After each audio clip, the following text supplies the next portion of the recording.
new role as of general manager. Graham Tallis, he stepped down in the summer, and it came about from there. And I'm doing basically anything really. Involved in a lot of things at the club. So, but the main things would be your hospitality, your sponsorships, arranging any maintenance. That's arranging it, folks. Nay, doing it, you'll be glad to hear. Team lines, SFA stuff now. I'm getting involved in that as well. The paperwork, obviously the social media side. I've always enjoyed that. I've been lucky enough to do it for your good selves as well, which I've always enjoyed. So, but to get the opportunity is fantastic. There's not many teams where you can work full time in football, and I just absolutely love it.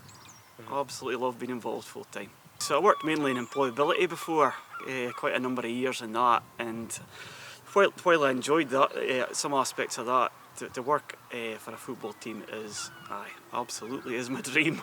Obviously I've been here a couple of years doing commentary, been here plenty of times reporting on matches. So, but it was a conversation between, I'll have to give Daniel Farker credit obviously, because he's the one that's got me here. Thanks Danny again. He's told me to mention that, lads. But it came about, it was an idea just when we were it was actually Spider's business lunch, sports business lunch in May, and we were just speaking afterwards, and it sort of the idea hatched from there, because obviously I knew Graham was stepping down then as well, and it's like, I'd work full time for you, and it's like, and Danny was like, well, just wait, I'll come back to you about that, man. And there it was. One day he just phoned me and says, right, you went into work full time for a boy. Yeah?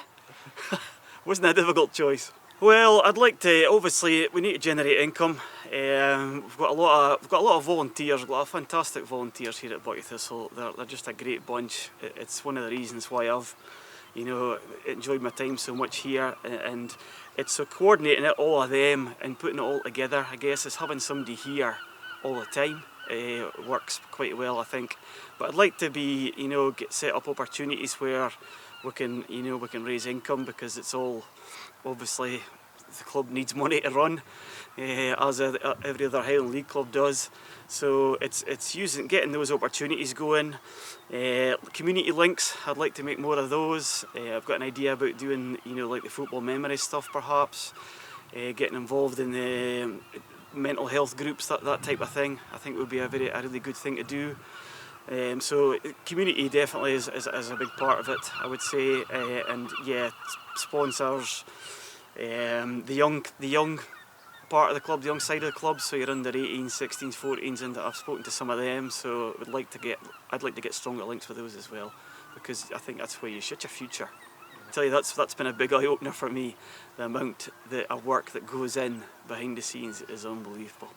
To name but two, Alan Patterson and Alan Grant here, that do the kitman and the groundsman basically is their main roles, but it's not all they do. It's just a frightening amount. There's a practically a full-time job of hours they do here, and they're great lads. Alan Grant, of course, is he's more of a wind-up merchant, so I get good battles with him on that. And I just love Alan Grant's great for stories. No, they're just great. Sandra, obviously in the boardroom, is a complete legend. And there's so many more. All the ones that work in hospitality with me when I do that. The ones that work doing the stewarding. At the turnstiles, everywhere. MD I've missed, sorry. But they're a great team here at Buckie, and they couldn't have functioned without them. Get involved in Early memories of the Highland League. Well, I suppose it stemmed from, I was back involved with Devon boys, because I did play a few years ago, that emerged into the Devon Vale Youth. So I played for Devon Vale Youth when I was like 16, 17. Had a couple of very brief sub-appearances on the bench in the days of Frank McLennan. If you remember him, did I get Alan of Frax? Did I call him? No, aye, very good, okay. But I never got into the actual Highland League itself, but that would have been my first in the early 90s.